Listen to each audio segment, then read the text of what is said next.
Alors, bonjour Agathe. Bonjour Julie.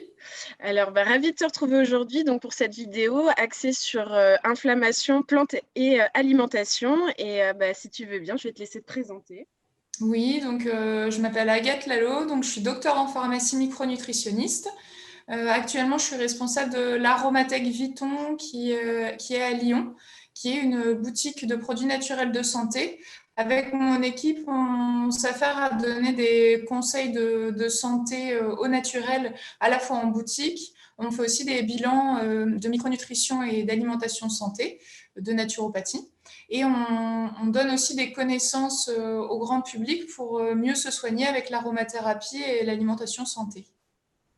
Merci beaucoup. Alors, moi, pour ma part, je travaille chez Bleu Blanc Cœur sur tout ce qui est projet en lien avec la nutrition et la santé humaine. Et je suis donc la référente des professionnels de santé de la communauté Bleu Blanc Cœur. Est-ce que tu peux nous en dire plus, du coup, Agathe, sur cette communauté, parce que tu en fais partie? Oui, exactement. Donc ça fait quelques années que je fais partie de cette communauté parce que justement l'assiette, ça reste la base de notre santé et la filière bleu blanc cœur, elle amène vraiment un atout non négligeable pour ce maintien. On est un certain nombre de professionnels de santé qui prônent justement l'alimentation au cœur de notre santé. Super. Et du coup, je vais peut-être présenter l'association Bleu Blanc Cœur.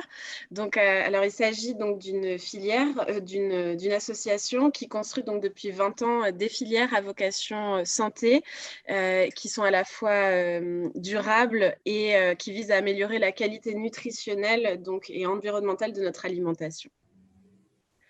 Et alors, peut-être pour commencer, du coup, est-ce que tu peux nous rentrer dans le vif du sujet et nous dire ce que c'est que l'inflammation, nous expliquer un petit peu plus en détail? Oui, bien sûr. Alors, quand on parle d'inflammation, il faut bien distinguer qu'il y a deux grands types d'inflammation. On a d'abord l'inflammation qu'on appelle aiguë, qui se manifeste typiquement quand vous avez soit un traumatisme ou une infection bactérienne ou virale, par exemple quand on a une bronchite. Cette inflammation, elle est vraiment utile pour l'organisme. Elle permet de recruter tout le système immunitaire pour combattre l'infection ou réparer plus efficacement des cellules. Ici, c'est pas l'inflammation qu'on va traiter aujourd'hui. Nous, on parle plutôt de la deuxième inflammation, qui est l'inflammation qu'on dit chronique ou l'inflammation de bas grade. Cette inflammation, elle va s'installer un petit peu à bas bruit, on ne va pas s'en rendre compte tout de suite. Et au bout de 6 mois, on commence à parler de cette inflammation chronique qui, au fur et à mesure des années, si on la laisse évoluer, elle va laisser apparaître des problèmes comme de l'arthrose, comme du surpoids, de l'obésité, apparition de stress, de dépression aussi. Et cette inflammation de bas grade, elle se développe vraiment sur un organisme qui sera d'une part mal nourri, qui est soumis à de la pollution et au stress aussi notamment.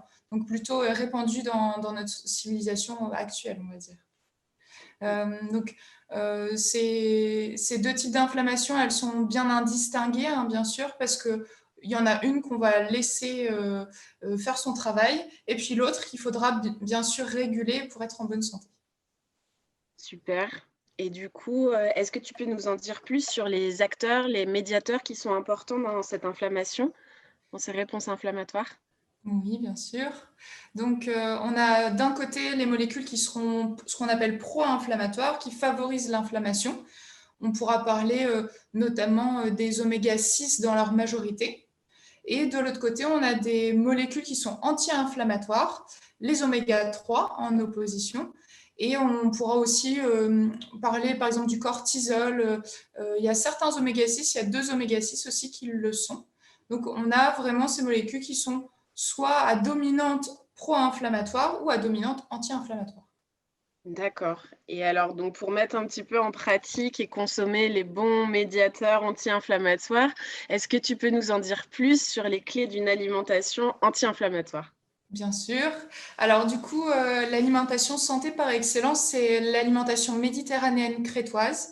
En gros, c'est une alimentation qui prône de manger le plus possible de fruits, de légumes, de produits bruts de qualité, des produits animaux aussi, mais de filières de qualité, avec beaucoup de couleurs, des produits locaux et frais aussi. Donc, on parle aussi beaucoup dans l'alimentation santé du bon gras. Alors oui, parce que quand on parle de lipides, on parle de plein de choses au final. Et il faut savoir qu'en nutrition santé, on a un paramètre qui est fondamental pour l'évaluation de cette inflammation. C'est ce qu'on appelle le rapport entre les oméga 6 et les oméga 3, les fameux. Donc, au final, normalement, on devrait avoir 4 oméga 6 pour 1 oméga 3. Et dans nos sociétés modernes, par exemple en France, le rapport il est plutôt de 10 pour 1. Donc on se rend compte on ingurgite vraiment trop d'oméga 6 par rapport aux oméga 3.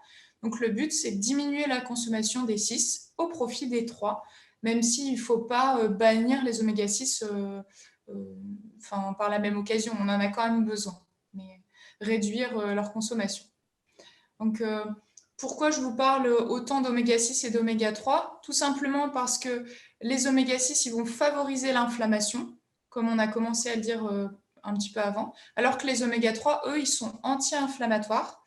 Ils sont plutôt très puissants parce qu'ils permettent d'empêcher l'apparition de l'inflammation. Et si elle est déjà là, ils sont capables de résoudre cette inflammation. On a des molécules qui sont produites par les oméga 3 qu'on appelle les résolvines et les protectines. Comme leur nom l'indique, ils ont des effets bénéfiques sur notre santé. Donc après, ce que je peux vous dire encore, c'est que ces oméga, on peut les trouver sous 2 formes dans l'alimentation, notamment. Soit on les trouve sous forme de précurseurs. Donc ça veut dire quoi? Ça veut dire qu'ils sont essentiels quand même, on a besoin de les manger. Mais quand on va les manger, il faudra que ce soit transformé par l'organisme pour donner ces oméga 3 directement assimilables. D'accord? Donc ça, c'est ce qu'on retrouve dans toutes les graines et les huiles végétales, comme l'huile de lin, l'huile de colza, l'huile de cameline. Et on en a besoin. Donc c'est 2 cuillères à soupe par jour, c'est la quantité idéale pour les consommer. Je commence à vous le dire ici, les oméga 3, ils sont plutôt fragiles. Donc tout ce qui est riche en oméga 3, c'est au frigo et dans du verre brun pour pas que ça s'abîme trop vite.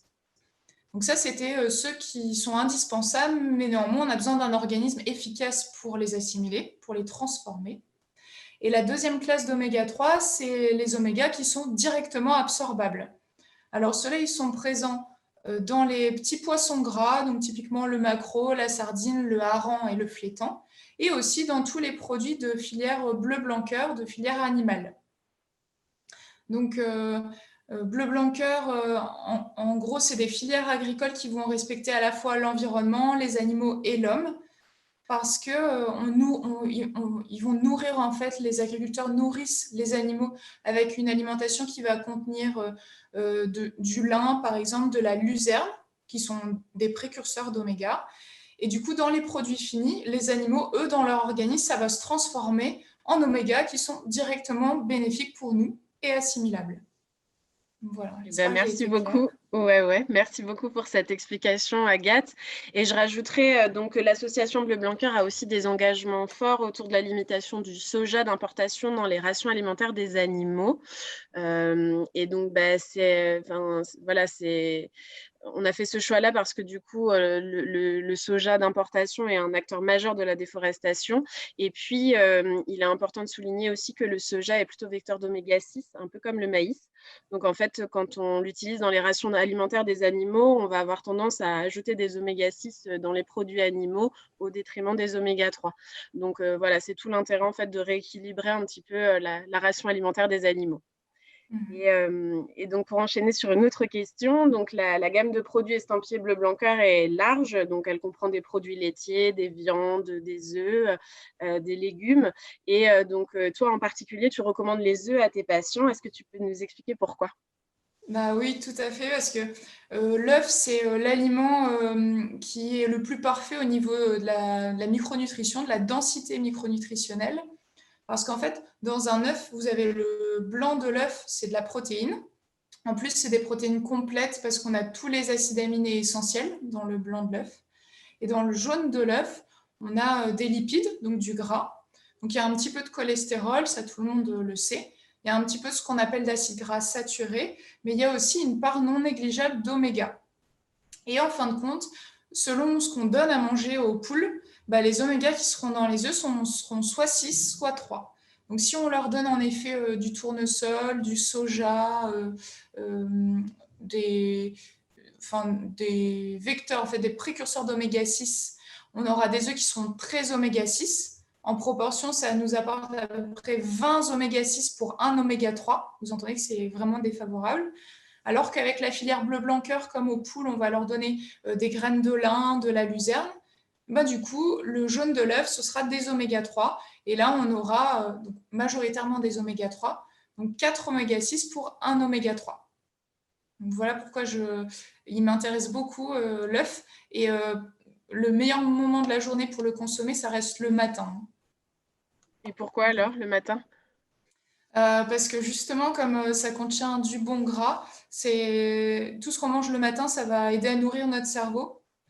Et particulièrement, les oméga 3, ils sont très très utiles pour notre concentration, la mémorisation, tout ça.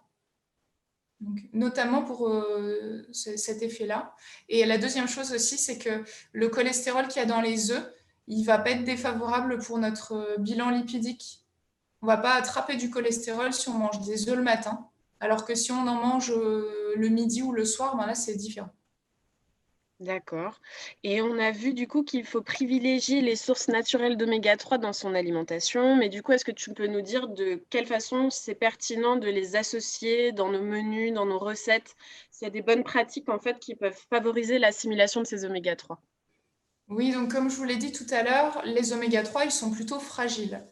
Donc il y a des assiettes dans lesquelles ils seront mieux assimilés, mieux absorbés dans notre organisme.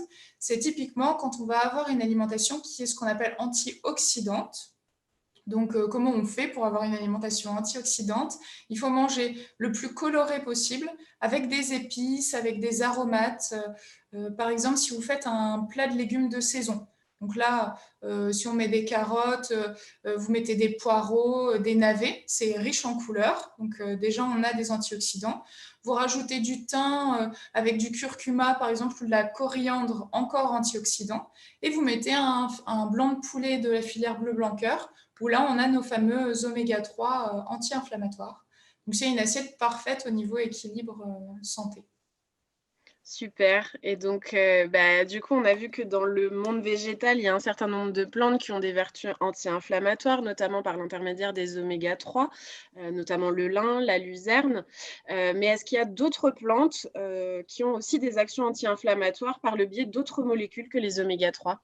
Alors oui, bien sûr, dans le monde végétal, il y a énormément de végétaux qui contiennent ces molécules anti-inflammatoires, donc autres. On peut commencer par citer le cassis, par exemple.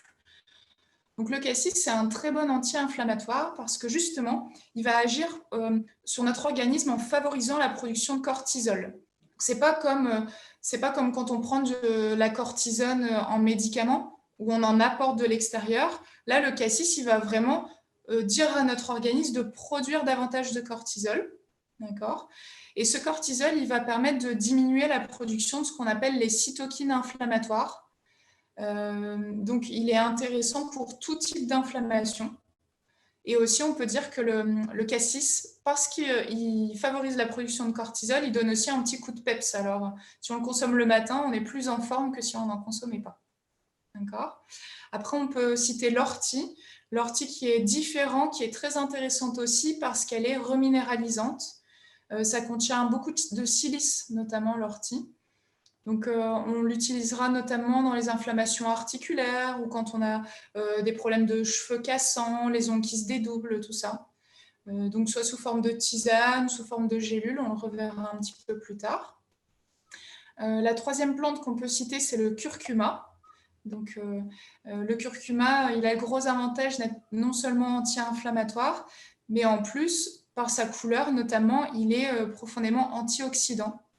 Donc, vous voyez que c'est intéressant aussi de le consommer avec les oméga 3. Et donc, ce curcuma, en prévention santé, on le donnera aux personnes qui ont des facteurs de risque cardiovasculaires parce que par ce biais-là, il est plus intéressant qu'une autre plante. Et le dernier petit exemple que je peux vous donner, c'est la bourrache et l'onagre. Alors, ça fait partie des exceptions. c'est 2 plantes qui contiennent des oméga-6. Vous allez me dire, ah, bon, on ne comprend plus, mais c'est des oméga-6, les 2 exceptions, qui sont anti-inflammatoires. Elles sont particulièrement utilisées dans les inflammations de la peau, des muqueuses, ou aussi pour les douleurs prémenstruelles chez la femme. D'accord. Et du coup, comment tu nous conseilles de consommer ces différentes plantes? Plutôt les incorporer en cuisine sous forme de tisane? Je sais aussi qu'à l'aromathèque, vous faites des extraits liquides, des gélules. Est-ce que tu peux du coup nous expliquer un petit peu tout ça? Oui, donc les tisanes, ça reste quelque chose qui est intéressant. Mais ce qu'il faut comprendre, c'est que quand vous mettez votre plante dans de l'eau, le seul solvant, ce qui permet d'extraire les molécules, ça reste l'eau. Donc c'est intéressant, mais si on veut avoir une action thérapeutique, il faudra multiplier les prises. Donc bien prendre 2-3 tasses par jour pour avoir un effet bénéfique. Alors que dans les extraits liquides, notamment les extraits fluides glycérinés, bah là, il y a 2 solvants, l'alcool d'une part et la glycérine d'autre part. Donc, c'est deux solvants différents qui permettent d'extraire beaucoup plus de molécules. Donc, c'est plus facilement absorbable par l'organisme. Et donc, on a besoin d'en prendre moins en quantité pour avoir le même effet au niveau biologique. Les gélules de plantes, ensuite, ça dépendra en fait si dans votre gélule, c'est de la poudre de plante qui sera telle qu'elle. Dans ce cas-là, l'absorption, elle ne sera pas optimale, on va dire. Ou si ce qu'il y a dans vos gélules, ça a été extrait, soit par de l'alcool, de la glycérine. Et en ce cas-là, ce sera mieux absorbé. Donc, ça dépend de l'usage, ça dépend de ce qu'on veut en obtenir. En fait, chaque thérapeutique ou forme de plante a son intérêt dans certaines indications. Et par exemple, le curcuma, on peut l'utiliser en prévention santé dans l'alimentation, en mettre un petit peu dans tous ces plats et tout ça. Mais par contre, pour avoir vraiment l'action anti-inflammatoire, si on a de l'arthrose, etc., il vaudra mieux le prendre extrait. D'accord. Ok, bah, merci beaucoup pour tous ces éclaircissements, Agathe. Est-ce que tu veux du coup peut-être nous faire un mot de conclusion, nous redire un petit peu les messages clés de cette vidéo? Oui, donc en gros, il faut avoir une alimentation la plus diversifiée possible, brute, avec plein de couleurs et pour que ça change tout le temps, des bonnes huiles, des produits bleu blanc cœur. Et puis pour l'hiver, pour avoir une bonne santé, si on n'a pas de problème encore, vous pouvez très bien de temps en temps vous faire une tisane de cassis le matin pour avoir un petit coup de peps et avoir justement ces anti-inflammatoires naturels. Et puis le soir, on pourrait prendre une petite tisane d'ortie pour s'assurer qu'on ait des cheveux en bonne santé et des articulations qui fonctionnent bien. Donc voilà, concentrez-vous sur les oméga 3, c'est une bonne chose. Et puis, j'espère que cette vidéo vous a plu. Dans tous les cas, n'hésitez pas à la liker, à la partager. Vous pouvez vous balader aussi sur les sites de Bleu Blanc Cœur et sur le site de l'Aromathèque pour en apprendre davantage à la fois sur la filière et sur le concept de l'Aromathèque. Et si vous voulez en apprendre plus sur l'inflammation, il y a une vidéo sur la chaîne YouTube de l'Aromathèque qui va vous expliquer tout encore plus en détail. Eh ben Est-ce que tu super. as quelque chose à rajouter, Julie? Non, non, non, on manquera pas du coup d'aller voir cette vidéo sur l'inflammation. Et puis, bah, merci beaucoup Agathe pour cette collaboration et pour nous avoir éclairé effectivement sur ce sujet de l'inflammation et de l'alimentation au travers des plantes. Bonne Merci à journée, toi. Bonne journée. à bientôt. À bientôt.